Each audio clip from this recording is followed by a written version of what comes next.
En esta actividad vamos a revisar la fase de recuperación y registro de este proceso de gestión de la información, justo para identificar cada uno de los diferentes actividades que se hacen y qué herramientas existen para poder trabajar esas actividades, para posteriormente identificar cómo cada una de estas actividades y herramientas van a realizarse como parte de nuestro sistema de gestión de la información. Como vimos en la actividad anterior, bueno, este es nuestro flujo de información, ¿no? Las entradas, que son todos nuestros datos de los cuales levantamos en campo, y cada una de las actividades que se tienen que hacer en términos de la fase y las salidas. En esta ocasión nos vamos a detener solamente en la fase de recuperación y registro. En esta fase vamos a poder trabajar diferentes actividades que tienen que ver con este proceso. La primera tiene que ver con definir las necesidades de información. Esto es, cuando iniciamos un proyecto de investigación, requerimos ver qué tipo de información requerimos de acuerdo a nuestros intereses. Y cuando ya salimos a campo, también necesitamos ver qué tipo de información es la que requerimos recabar en términos de elementos muy particulares para poder de esa manera diseñar esta herramienta de recolección de la información. O el siguiente actividad tiene que ver con localizar y recuperar estas fuentes de información para posteriormente hacer una revisión de lo que tenemos y ver qué tanto de lo que recuperamos, tanto en la fase previa del trabajo de campo como parte del trabajo de campo, si esta información que recabamos es suficiente o no, si es pertinente o qué tipo de información se requiere más. O si la información que recabamos o parte de ella pues no es tan necesaria para nuestra investigación actual y la podemos guardar en algún otro lugar. Y finalmente, pues tenemos que gestionar nuestras notas. Esto es realizar una serie de anotaciones para que ese dato observado se convierta en un dato registrado. En la primera actividad relacionada con esta fase, comenzaremos justo con la definición de necesidades de información. Esto es, necesitamos ver para qué necesitamos esa información que vamos a comenzar a recabar. Puede ser de diferentes maneras o para diferentes propósitos. Uno, tal vez sea porque necesitamos fundamentar teóricamente el objeto de estudio que hemos definido. Más o menos lo tenemos claro, pero requerimos una serie de elementos conceptuales y teóricos que nos permita poderlo fundamentar. O puede ser también, si ya tal vez lo tengamos fundamentado, para definir la metodología a utilizar, cuál será la más indicada, por lo tanto hay que buscar esta información para poder construirla. O puede ser también que se requiere información para reconocer el estado de la cuestión del objeto de estudio, de tal manera ver qué se ha escrito con respecto a este tema y de esa manera ver qué cosas podemos reproducir, qué cosas podemos ver que haya ausencias y que podemos proponer, o bien qué cosas definitivamente no estamos totalmente de acuerdo con lo que se ha hecho y consideramos que es necesario otro tipo de información que refuta esa información que ya está generada.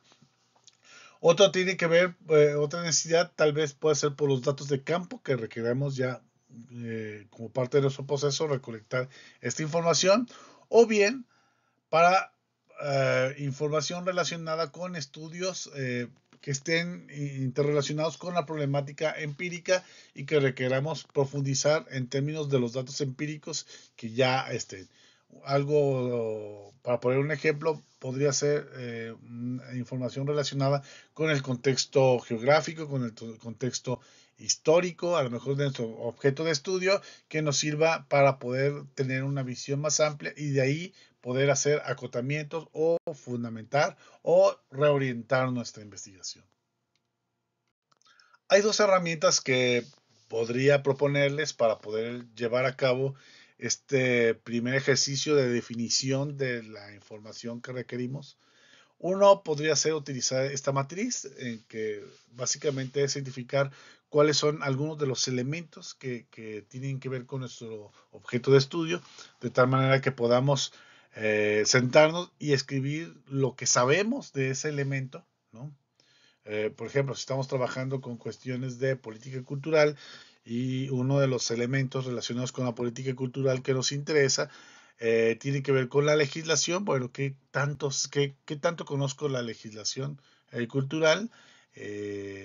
Yo puedo ahí hacer toda una relación de lo que yo hasta ahora sé, o incluso si también tiene que ver con la aplicación de esta ley relacionado con sitios arqueológicos, qué es lo que yo sé de los sitios arqueológicos, qué es lo que sé de la legislación, de los convenios, etcétera, y yo ahí puedo poner toda esta información de la que yo parto, que es mi primer autodiagnóstico, y de esa manera, exponiendo todo lo que yo sé, voy a tener ahora sí la posibilidad de preguntarme, bueno, qué es lo que no sé y qué es lo que me gustaría saber. Y entonces en esa columna poner toda esta serie de información de tal manera que podamos ver qué información es la que ya tenemos, qué información es la que no tenemos y qué información tenemos una idea vaga y que requerimos hacernos de esta para poder argumentar y documentar de una mejor manera.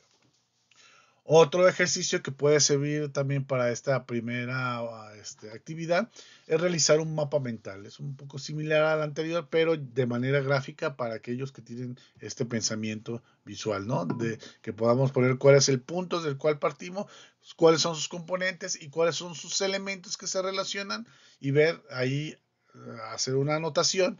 En este caso aparecen de gris aquellas que no sabemos y que nos gustaría saber, y de blanco aquellas que sí tenemos la suficiente información y que por lo tanto no requerimos esta información. Una vez que hemos definido cuáles son nuestras necesidades de información, ahora lo importante es localizar las fuentes donde vamos a tener esta información. Es importante tener claro el tipo de fuentes que existen. Podemos dividirlas en tres tipos: fuentes primarias, fuentes secundarias y fuentes terciarias. Las fuentes primarias son aquellas que tienen el dato y del cual recogemos nosotros directamente, que pueden ser a su vez de cuatro tipos. Pueden ser fuentes de tipo etnográfica, relacionadas, por ejemplo, con las entrevistas que podamos realizar, observaciones, diarios de campo, etcétera, que nosotros mismas podemos generar como parte de nuestra experiencia directa en el campo, con el objeto de estudio. Otro puede ser artefactos que tienen que ver con nuestros objetos de estudio, ya sea en términos de esculturas, vasijas, herramientas, objetos, fotografías, fósiles, etcétera, ¿no? Estos a los cuales podemos tener acceso directamente como parte del levantamiento de la información, dependiendo de nuestro proyecto. Otros pueden ser de tipo documentales, que son que podamos hacernos de estos documentos, ya sea correspondencia, libretas de viaje, diarios, sonetos, poemas, pinturas, mapas, documentos gubernamentales, leyes, patentes, certificados, publicaciones en redes sociales, etcétera. Y una cuarta fuente primaria son también el mismo paisaje. El mismo paisaje lo podemos leer, ya sea en un paisaje agrícola, puede ser un paisaje urbano, etcétera, ¿no? Un segundo tipo de fuentes son las fuentes secundarias. Esas fuentes secundarias son secundarias porque alguien más ya documentó este dato observado y lo convirtió en un recurso de información, en un recurso de información. Este recurso puede ser de diferentes maneras. Puede ser una obra monográfica, que podría ser libretos, folletos, hojas sueltas, tesis, etcétera. Pueden ser publicaciones periódicas, ya sea revistas, boletines, diarios, etcétera. Pueden ser también audiovisuales, como películas, documentales, diapositivas, audios, etcétera. Y por supuesto toda la parte de la literatura gris relacionada con las actas de congreso, los informes técnicos de investigación, los catálogos, bibliografía, boletines, etcétera. Si se fijan, en el caso de estas secundarias ya tuvo un primer procesamiento de la información ese dato. Por lo tanto, ya hay una interpretación de los mismos, de los cuales podemos nosotros acceder no solamente al dato, sino también a la interpretación.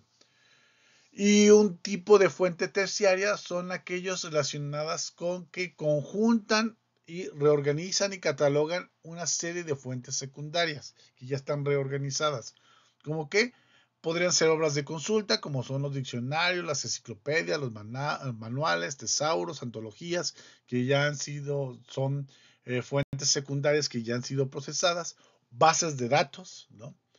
Y otros como directorios, índices, anuarios, cronologías, biografías, etcétera, que ya han sido procesadas a través de fuentes secundarias. ¿Qué herramientas existen para poder localizar fuentes y recuperar información de fuentes secundarias y terciarias? Bueno, vamos a dividirlas básicamente en las herramientas en dos tipos: los buscadores y las bases de datos. Los buscadores pueden ser de dos categorías: los motores de búsqueda, que pueden ser buscadores generales, buscadores académicos o metabuscadores, y los directorios, que pueden ser directorios genéricos o directorios especializados. Por su parte, las bases de datos pueden dividirse en tres tipos. Una, según el acceso, que puede ser de acceso abierto o de acceso restringido, o puede ser según el contenido, si son solamente referencias o si son de texto completo que podemos adquirir ese texto, o puede ser según el tipo de base de datos, que pueden ser eh, bases de datos científicas, estadísticas, de catálogos, de bibliotecas virtuales, de repositorios, de directorios y redes sociales. Vamos a ver cada uno de ellas. Los motores de búsqueda, decíamos, son de tres tipos: son buscadores generales, como puede ser Google, Bing, Dogpile, etc. Buscadores académicos o metabuscadores. Aquí les pongo estas referencias, existen por supuesto más, son a manera de ejemplos para que ustedes puedan navegar y conocerlos.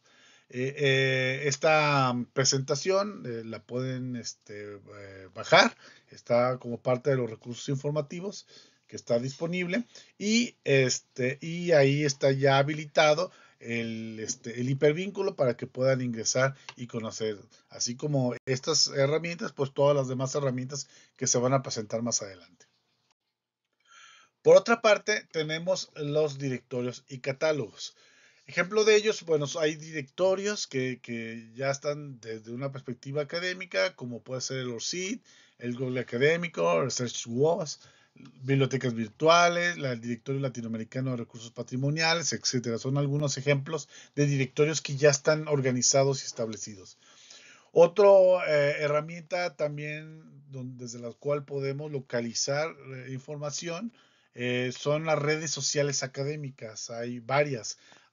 Las más populares son estas dos, la ResearchGate y Academia, desde las cuales, así como el Facebook o el Instagram, son redes de investigadores e investigadoras y de instituciones y organizaciones que suben sus publicaciones justo ya catalogadas, organizadas y de acceso para aquellas personas que lo requieran poder descargarlo. Y por supuesto, los catálogos, que existen una serie de catálogos en línea, como los libros de Google, pero también WordCat, Open Edition Book y algunos más de los cuales aquí se muestran. Con respecto a las bases de datos científicas, bueno, decíamos, hay diferentes tipos de bases. Una de ellas puede ser las publicaciones científicas abiertas, ¿no? Hay algunas bases como Redalí, DOAX, Cielo, Latindex, etcétera, de las cuales se pueden acceder de manera abierta. Existen otras publicaciones científicas de acceso restringido que se requiere un pago para ello, para poder acceder a estos recursos, pero la Universidad de Guadalajara, a través de su biblioteca digital, pueden ustedes acceder desde cualquier lugar con su código de estudiante. Les invito a conocerla para aquellas personas que no lo conocen, a explorarla con mayor detenimiento. Existen diferentes fuentes. En caso de gestión cultural hay algunas como EBSCO, Gestor, Scopus, Web of Science, ProQuest, entre varias, desde las cuales podemos tener acceso a esta información que básicamente son de texto completo, pero que tiene que hacerse a través del sitio web de la biblioteca digital.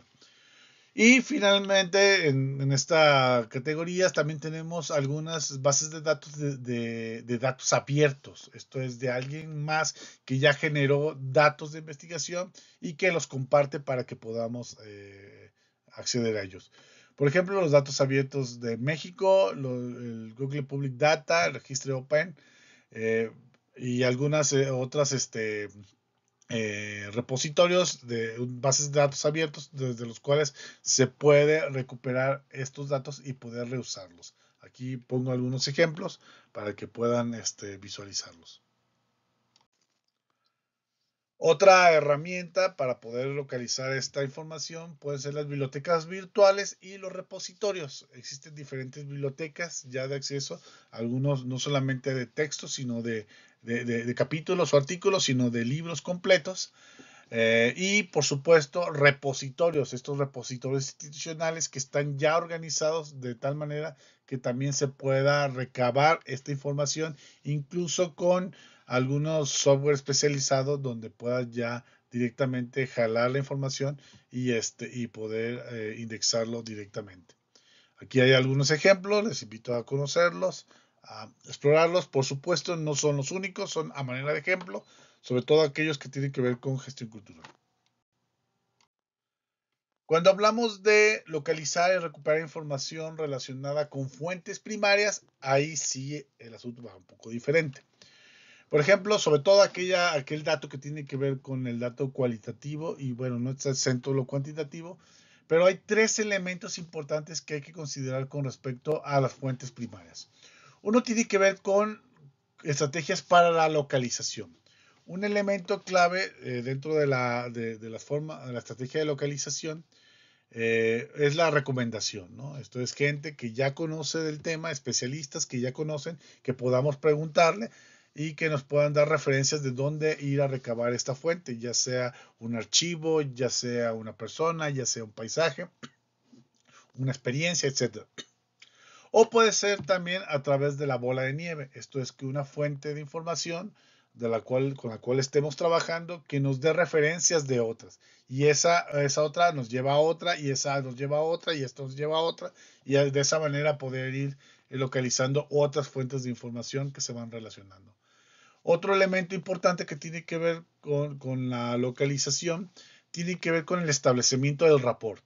El rapport se le llama a este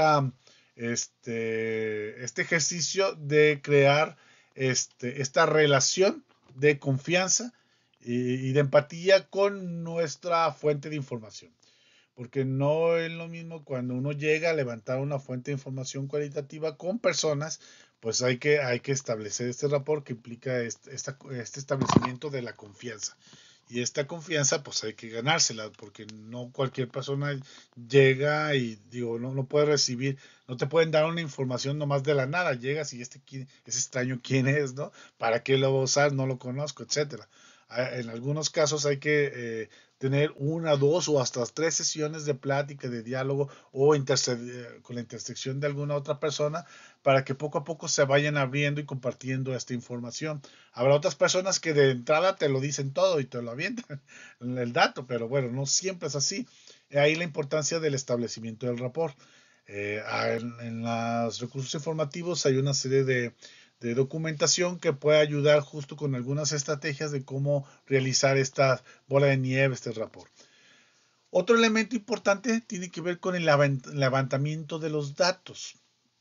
Igual también existen diferentes tipos de técnicas. Aquí hay algunas solamente que sirven como para dar una idea. Puede ser la observación participante y no participante, la entrevista, el diario de campo, el mapeo, el levantamiento fotográfico, audiovisual, la digitalización y copia de documentos, etc. Y En el caso del levantamiento en términos etnográficos, es importante considerar algunos elementos que hay que recuperar. Uno tiene que ver justo con la documentación relacionada con las personas, con el espacio o el paisaje, los tiempos en que se realiza y las actividades que se realizan.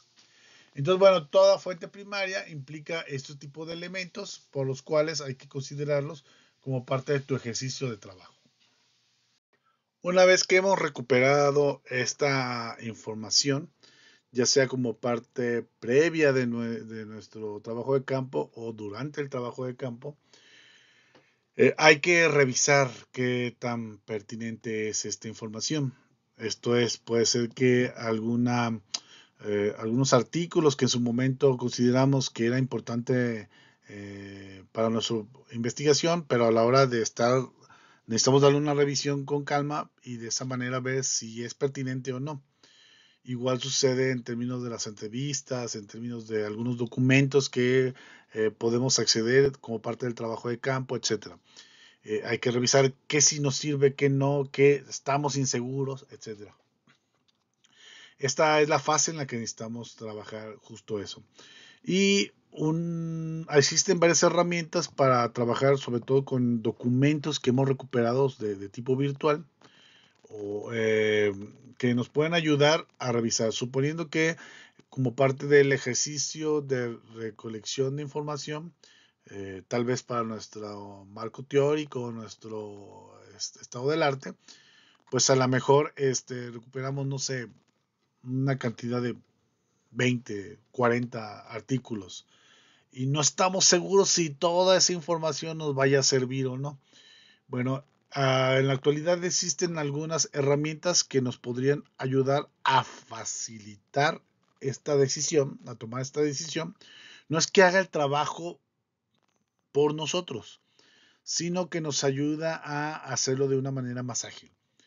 Existen varias, una de ellas tiene que ver con el ICIT, ¿no? Que ayuda a analizar y filtrar información académica, automatiza revisiones sistemáticas y realiza metaanálisis, genera resúmenes, identifica conceptos claves que nos puedan ayudar.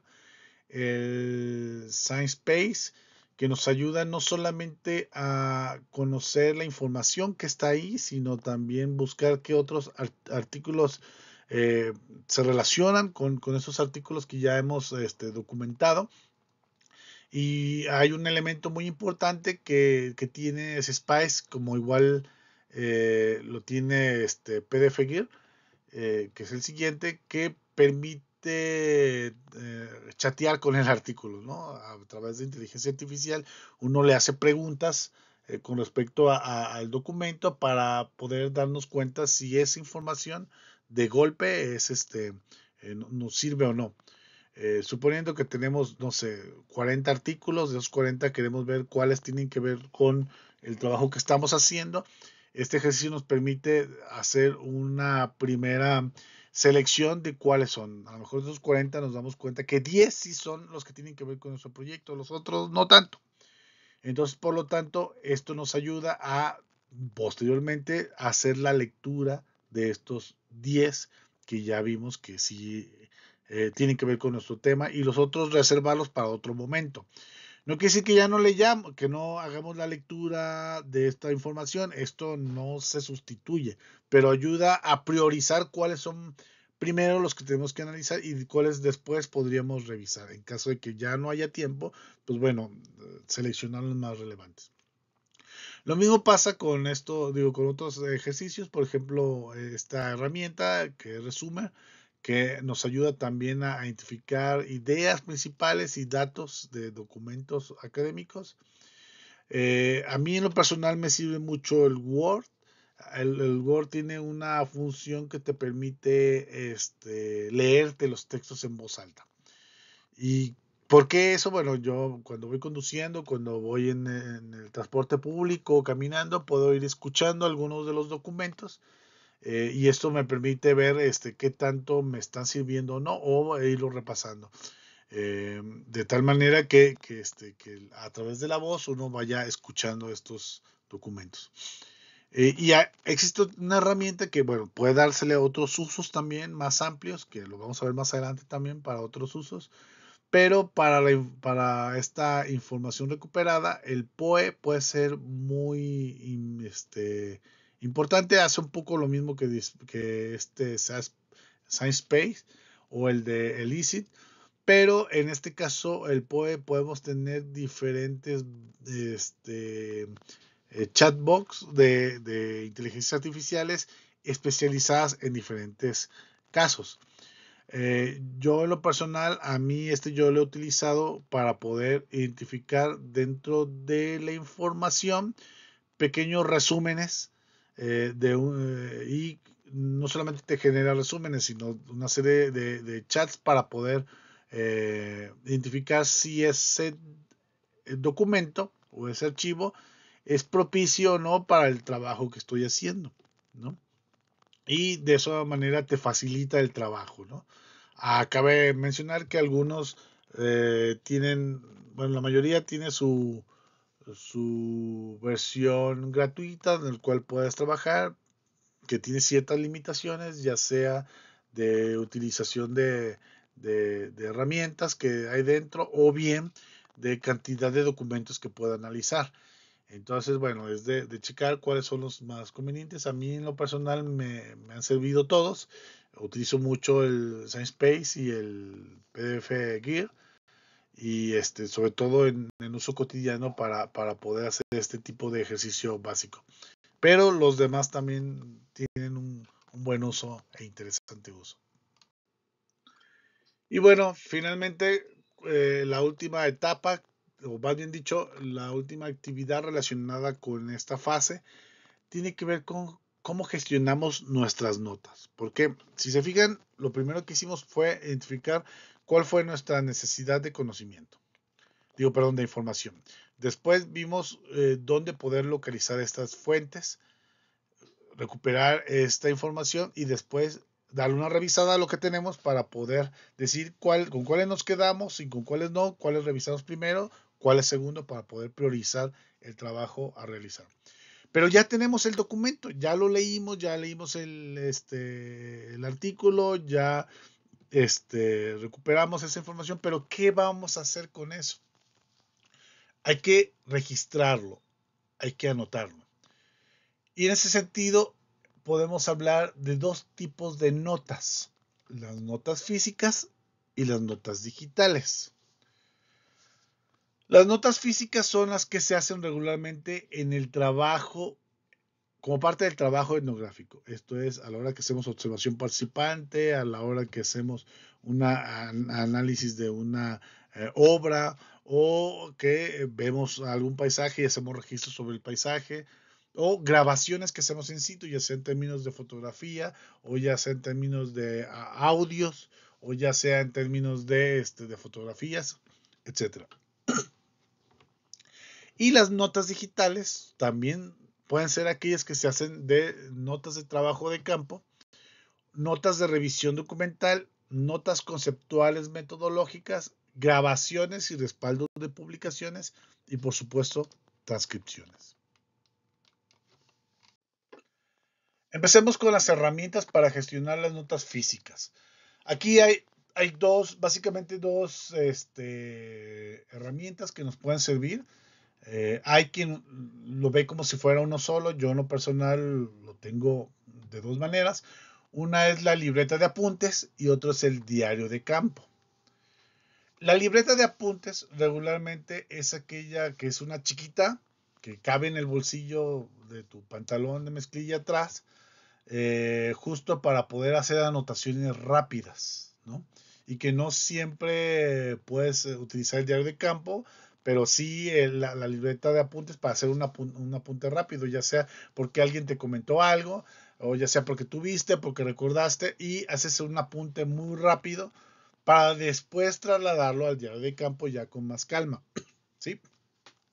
Esta libreta de apuntes yo sugiero regularmente que sea, les decía, chiquita y que tenga hojas desprendibles, que tú las puedas desprender para poder, no sé, hacer algunas anotaciones, compartir datos, etcétera, ¿no?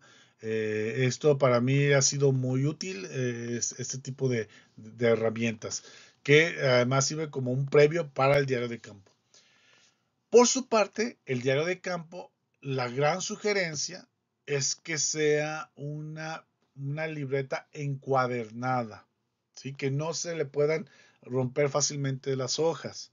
Esta encuadernación, de preferencia que sea tamaño francés, ¿no? De estilo francés, aunque bueno, no está limitado, a mí es la parte que a mí me ha servido.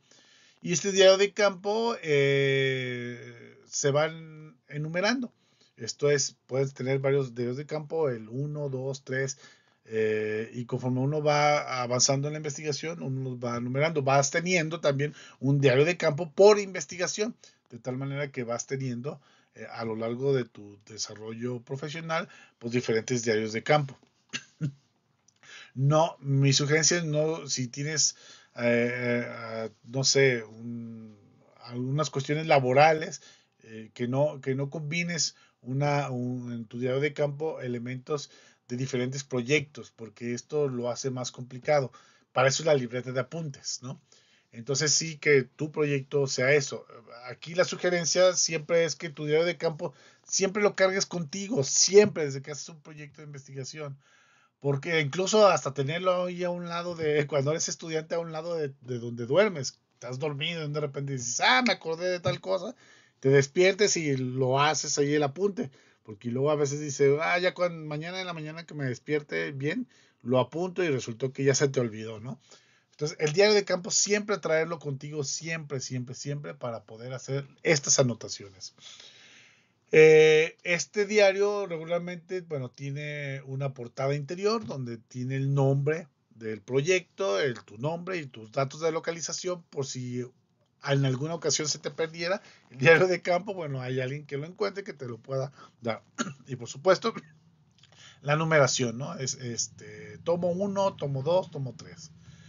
El contenido tendrá que ser numerado cada hoja de manera, uno en lo personal le va poniendo al final la numeración. ¿Y qué tiene que tener? Cada registro tiene que tener preferentemente un título de lo que está trabajando, una fecha, el lugar donde se toma ese dato, el apunte que uno va a registrar y por supuesto las etiquetas. Esas etiquetas tienen que ver con los temas o con las variables o los elementos que vas a observar como parte de tu proyecto de investigación, que tiene que ver con este desarrollo de las variables y los indicadores que tiene tu metodología de investigación. Y al final, un índice temático. Mi sugerencia es que comiencen de adelante para atrás con los contenidos, con cada uno de los contenidos, y los índices temáticos los hagan de atrás para adelante. Que le pongan índice atrás y ir poniendo cada uno de las temáticas, y al final ir agregando cada uno de los temas. Ahorita vamos a ver con detenimiento ejemplo de lo que aquí se menciona. Aquí les comparto parte de mi diario de campo. Bueno, lo he digitalizado para que se vea mejor, porque si leen mi diario de campo, seguramente van a ver ahí como cucarachas aplastadas, bueno, que en realidad son mis notas, mis, este, mis letras ahí que son intangibles para algunas formas de leer, pero bueno, tal cual el documento como está, lo hice en esta presentación para que se pueda observar el ejemplo, ¿no? Y bueno, les puse aquí de diferentes tipos de notas para que puedan entender y comprender cómo armar su diario de campo. Les decía, al inicio empezamos con el título, ¿no? Que es de lo que estamos trabajando, ya sea si participas en una reunión, si es una entrevista con alguien, si es una observación participante, etcétera. Hay que ponerle ahí que para poder tener este encabezado. Por supuesto, el lugar donde se realiza y la fecha. El contenido, les decía, la sugerencia es que siempre en la parte lateral podamos tener las etiquetas, que son justo Los vamos a ver con detenimiento en la siguiente actividad, pero tiene que ver con estos temáticas o variables que se relacionan con nuestro proyecto de investigación. Existen diferentes tipos de apuntes. Uno es, por ejemplo, este que está el primero, que es un apunte de lo observado o lo escuchado. Esto es, en este caso, asistí a una reunión de organizaciones comunitarias que estuvieron haciendo algunos comentarios de diferentes agentes culturales y yo, a manera de resumen, lo que puse fue justo cómo surgió esta red, ¿no? No es que ellos y ellas me hayan explicado cómo surgió y eso porque no fue una entrevista, pero a través de diferentes participaciones de las diferentes personas que asistieron a esa reunión, pues me di cuenta y lo documento aquí que esta red surge a partir de la cuarentena y bueno, la información que está ahí. Y del lado derecho, pues se pone el dato, por ejemplo, en mi caso de mi proyecto, tiene que ver con procesos de asociatividad y pongo la etiqueta de asociatividad para posteriormente localizar fácilmente esta información. Otro tipo de notas son, por ejemplo, las citas textuales. Esto es de tal cual como escuchamos, lo ponemos y lo entrecomillamos. En este caso, pues es una opinión de Rafael Nava, que dijo en esta reunión que la cultura es la tierra fértil que tenemos en todos lados. Por lo tanto, es un bien público que debe ser cuidada, protegida y alimentada por el colectivo. Para mí, esta frase nos dice una visión de la cultura de los agentes culturales. Entonces, por lo tanto, yo la tomo porque me sirve como un registro para posteriormente, cuando analice las diferentes visiones de cultura que tienen los agentes, me sirva como referente. Otro tipo de registro son las citas con paráfrasis. Esto es que no es la cita textual, porque a lo mejor fue muy larga su intervención, pero yo la resumo de esa manera, ¿no? En este caso, bueno, está ahí lo que está ahí escrito y yo puse ahí la etiqueta que tiene que ver con las tensiones que existen entre los diferentes agentes culturales con relación a, bueno, al campo cultural. Otro tipo de apuntes pueden ser aquellas reflexiones o anotaciones de tipo metodológica y o conceptual. Esto es que a lo mejor después de escuchar a fuentes informativas o hacer observación participante, de momento nos cae el 20 que hay información que nos sirve o bien para concretar algunas ideas que ya teníamos ahí más o menos esbozadas o para afinar nuestra metodología o para completar nuestro marco metodológico o marco teórico. Y también le ponemos su etiqueta. Y relacionado con esto también son apuntes que nosotros ponemos de trabajo a realizar. En esa reunión, con una de las agentes, me hizo la invitación a conocer su experiencia de trabajo comunitario y bueno, lo que hice fue anotar ahí, para que no se me olvidara, la experiencia, qué día quedé con esta persona y el horario para poder trabajar. Y así como ese, a lo mejor decía, me falta hacer el desarrollo la, el cuestionario o tengo que revisar también el archivo fulano de tal o tengo que asistir a tal tipo de reunión. Ese tipo de anotaciones también se hacen y yo lo que suelo ponerle una etiqueta que se llama proyecto, justo para que todo aquello que tiene que ver con proyecto lo pueda identificar claramente y de manera rápida, ¿no? Otro tipo de apunte, este es otra encabezado de otra actividad, eh, tiene que ver con apuntes de actividad de campo. Esto es, son descripciones de lo que uno hace como parte del proyecto. Este tipo de ejercicios se hace de manera antropológica como parte de la etnografía, de la descripción densa que dice Gertz, no tanto como un reporte de lo hecho, eso no, para la parte de investigación no importa tanto, sino que sirve para ir documentando parte de nuestro actuar e interactuar y después esta información puede ser recuperada como parte del análisis. Entonces, en ese sentido, esta descripción se dice qué se hizo, cómo se llegó, incluso hasta el dato de dónde se hizo y cuándo se hizo. Otro tipo de apunte tiene que ver con las descripciones que uno puede hacer como parte de las observaciones. Esto es una descripción del espacio urbano o de las personas o de los objetos, etcétera. Y también, bueno, cada uno de ellos se le pone la etiqueta. O también podemos poner una serie de croquis, mapas o ilustraciones que hacemos para poder tener idea de cómo está organizado el espacio, cómo está estructurado el mapa o lo que observamos, lo que analizamos. Hay personas también que suelen ponerle a su diario de campo, yo en lo personal no mucho, pero hay otras que sí, que ponen unas llamadas de atención, esto es con unos post-its o con unas etiquetas, ponen durante en el diario para poder acceder directamente a este documento, o más bien dicho, a este registro. En lo personal yo lo utilizo como parte del seguimiento del trabajo de campo, esto es, si quedé con alguien de verme, pues le pongo esa etiqueta para ubicar directamente la información de cómo localizarla o dónde ir o cómo ir. Pero bueno, hay otras personas que lo utilizan son cosas como pendientes por hacer, ¿no? Esto por ejemplo, aquí dice buscar URL, ¿no? O sea, buscar la página web de este museo como una forma de no olvidarlo y una vez que lo encuentras, lo documentas y ya quitas la etiqueta. Hay personas que ponen las etiquetas con cada una de estas, de estos, post-its. Cada uno irá decidiendo cómo hace sus apuntes, ¿no? Lo hago aquí referente para que cada persona decida qué y cómo hacerlo. Con referencia a las herramientas para gestionar las notas digitales, porque las otras fueron las físicas, pues existen diferentes tipos de documentos, digo, de herramientas. Uno de ellos es este Lucky Text, que permite hacer anotaciones a documentos directamente, agrupar notas en zonas conectadas y realizar conexiones visuales entre los diferentes documentos.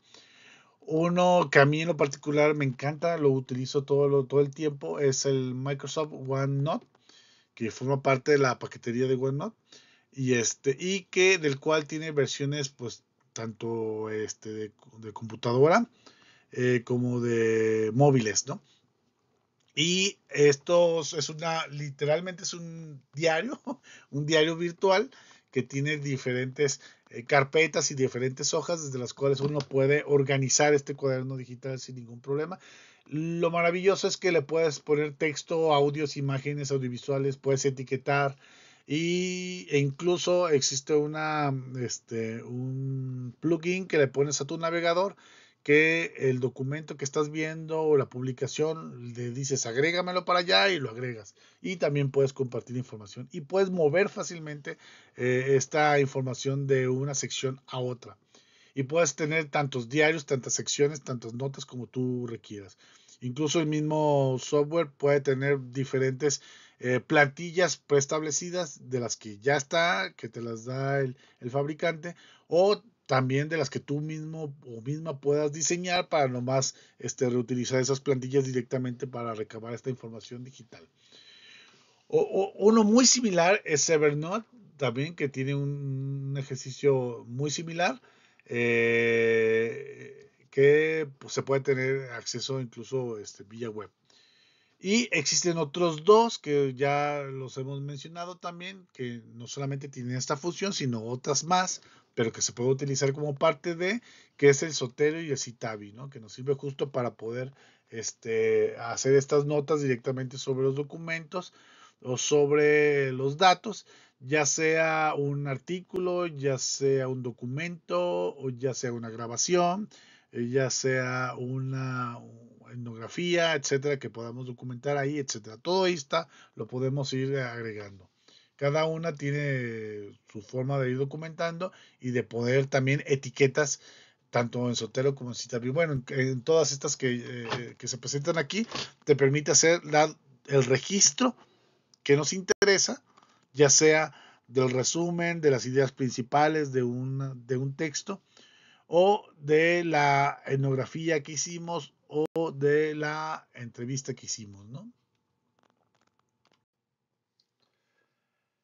Precisamente la cuestión de las entrevistas es necesario transcribirlas para poder dejarlas como notas como parte de nuestra gestión de las notas, porque cuando levantamos la información en en un audio o bien en unas notas rápidas en nuestro diario de campo o nuestra libreta, es necesario después hacer esta transcripción que permita generar este documento que nos sirva para todo nuestro proceso de información.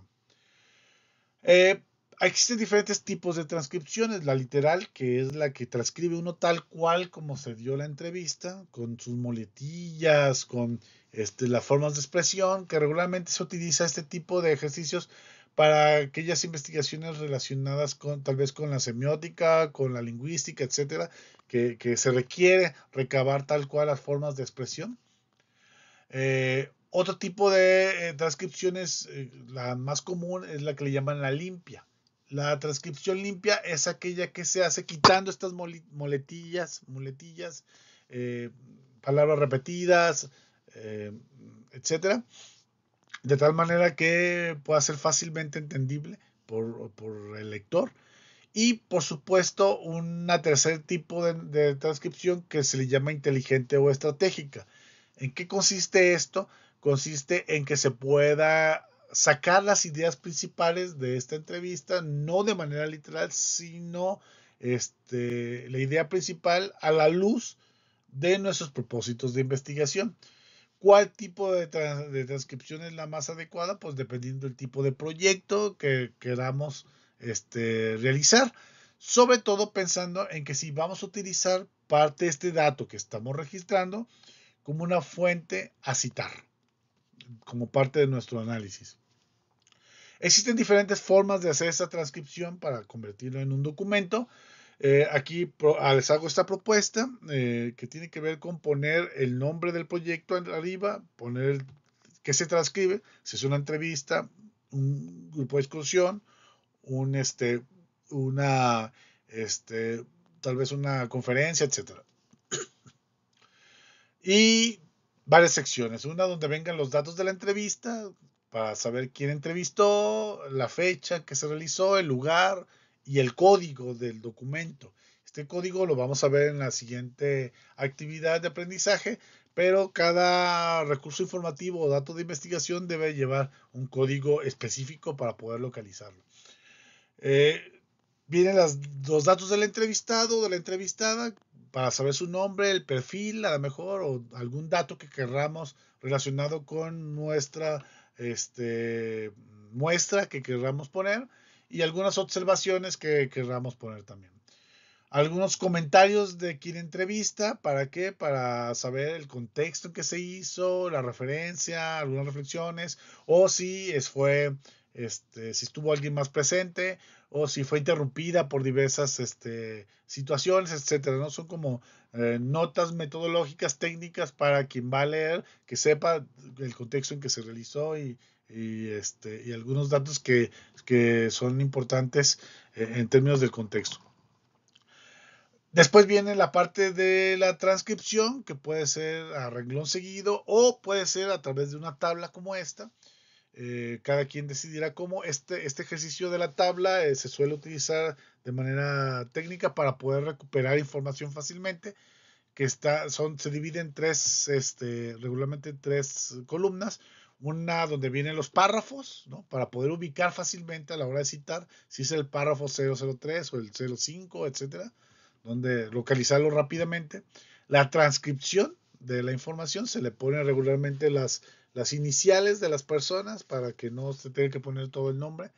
Y las etiquetas, que tiene que ver con esta codificación que ya hice mención. Y finalmente, para aquellas personas que trabajan justo con documentos digitales o que trabajan temas de cultura digital, es importante también trabajar la cuestión de la curaduría de contenidos digitales. Y esta curaduría existen diferentes herramientas para poder llevarlo a cabo como parte de este registro de estas notas. Existen varias herramientas. En lo personal he utilizado estas cuatro, las cuales considero pues, muy relevantes, o que permite esta curaduría de información y además que permite socializar con otros. En todos tienen algunos plugins que permite jalar información desde los mismos exploradores. Y pues el Flipboard, el Pocket, el Scopit o el Feedly. En parte de la presentación, es formato de PDF que ustedes pueden acceder en los recursos informativos, pueden darle un clic directamente a la imagen y los lleva a la página web para que conozcan. Sobre todo pensando, insisto, eso es para aquellas personas que trabajan temas de cultura digital, ¿no? En la que las publicaciones, los blogs, las imágenes, los videos, etcétera, juegan un papel importante en la documentación. Estas herramientas te sirven recuperar, registrar, catalogar, bueno, es parte del ejercicio que vamos a hacer más adelante, pero esas herramientas te permiten también esta catalogación y sobre todo tener a disposición. Y en la mayoría de los casos te permite también que sea colaborativa. Esto es para aquellos grupos de trabajo que requieren ir agregando información o que personas que puedan acceder a esta información, sugerir una serie de contenidos para poder indexar también o agregar a este conjunto, ir acrecentando estas colecciones. Esto, insisto, es en esta fase relacionada con documentación y registro. Todavía no llegamos a analizarlas ni a catalogarlas ni nada. Solamente es qué hacemos, qué herramientas hay para este proceso de que esa observación que hacemos, ese documento o ese recurso informativo de la cual tenemos acceso, poder registrarlo como parte de nuestro sistema de información de nuestro proyecto de investigación.